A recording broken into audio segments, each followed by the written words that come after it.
is, I don't know, Vince would tell me, the 5th, 6th, 7th, 8th, maybe 8th storytelling event that we've had.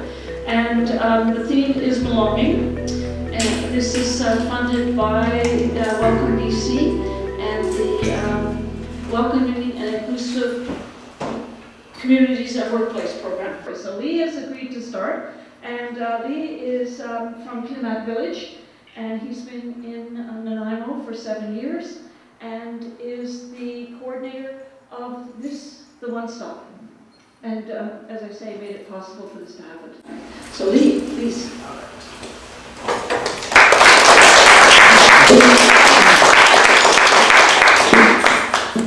Oh, thank you, Terry.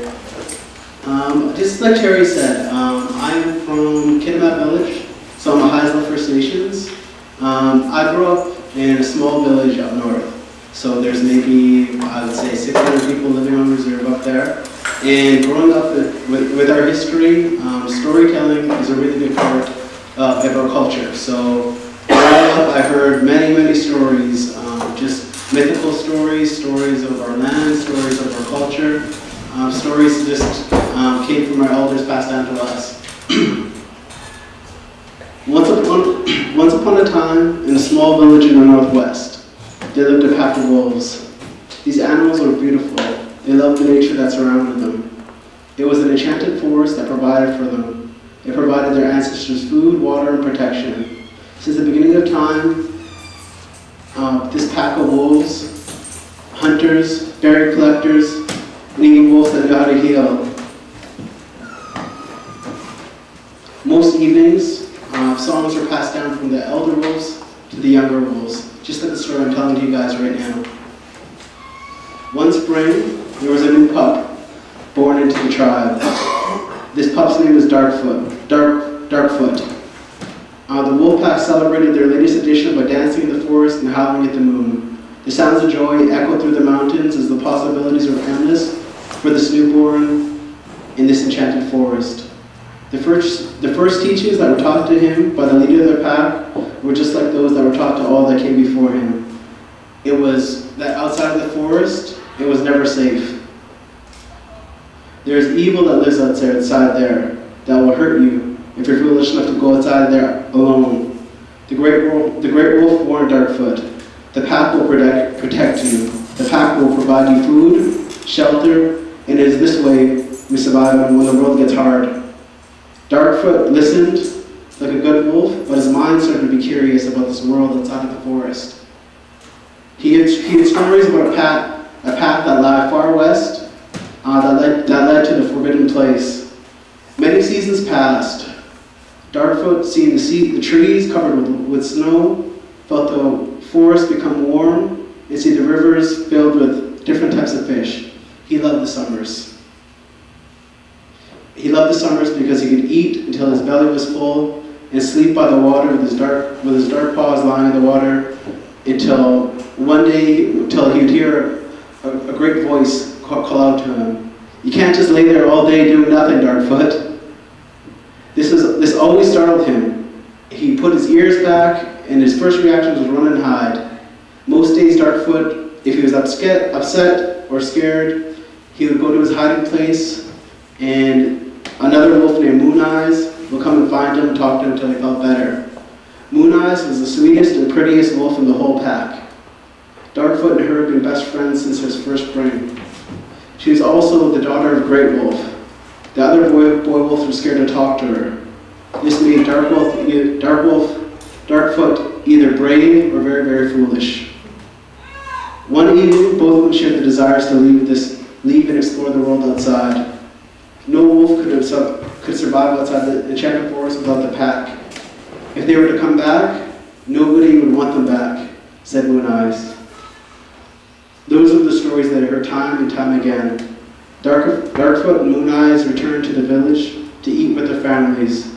Darkfoot's mother was very upset with him one night. She was angry that he grew older and did not find his place in this village. He could be a hunter, but he didn't like killing animals. He could be a healer, but he was scared of the sight of blood.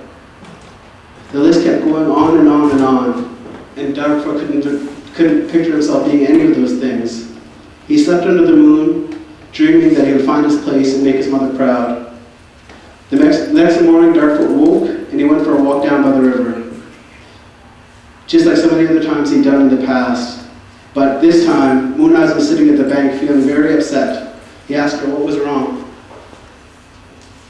She had told him that she was being pressured by her parents to marry another wolf who had found his place in this world, found his place among the pack. They both agreed the next full moon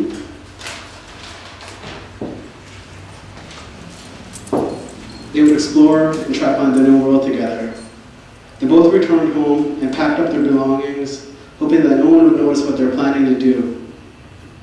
But there is one that sees everything. Great Wolf is said to have amazing, amazing powers. He's said to be able to talk to the trees, listen to the rivers, and hear the wind's whispers. As the night came, Darkfoot and Moon Eyes ran to the middle of the forest, having doubts about leaving their families and the world they knew for such uncertainty. They were both scared in their hearts, but they knew finding a new place in the world was something that they could do. At this moment, the moon shows its face, and they heard howls ripping through the village. They realized their plan was no longer secret. They looked at each other and decided this is the time to leave. They started running. Swiftly, they started running through the forest, and swiftly behind them followed Great Wolf with the rest of the other protectors and the hunters. They yelled for them to stop, but Moon Eyes and Darkfoot did not listen. They ran past the area they used to play. They ran past all the favorite spots they used to spend together. They ran past the banks where they heard the stories about the outside being so dangerous. Both young wolves were scared, but they kept running until they seen the path in sight. Great Wolf himself couldn't keep up as they became faster and faster. They ran until the path came to an end. Outside the forest, they ran to the outside of the forest. Moon Eyes and Darkfoot both came out into this new world, waiting outside of the place that they were born and raised. The place they found many new wolves. There were schools that taught young pups, and other schools that taught older wolves different specialized tasks. Stores that would pick up food, and trees that were taller than any of them could ever imagine. The wolves no longer lived in packs, but they lived on their own or with partners. It was in this world, Moon Eyes and Darkfoot found their place. They both went to different schools. Moon Eyes learned to be a teacher from an elder, just like she would have back home. Darkfoot learned to be a healer. After leaving the forest, he realized he was no longer scared of blood. When he left the forest, when he was so scared, he knew that nothing could ever scare him enough not to try anymore. After many seasons of living together in this new world, they missed their families that raised them. They found their place in this new world, but they're missing a big part of themselves. This world that they lived in now was no better or no worse than the world they knew before. They were happy with their place, but missed the nights by the rivers, missed the nights where the pack would dance and howl at the moon. They decided it was their time to return to the forest and see their families, and tell them they were safe, and tell them about the new world they explored. They walked down the path, uncertain if the path would even take them back, or they would be punished for leaving the enchanted forest for so many years with no answer. They talked to each other as they walked down the path where they first came. They could see wolves telling stories, picking berries, gathering food, just like they did when they were young.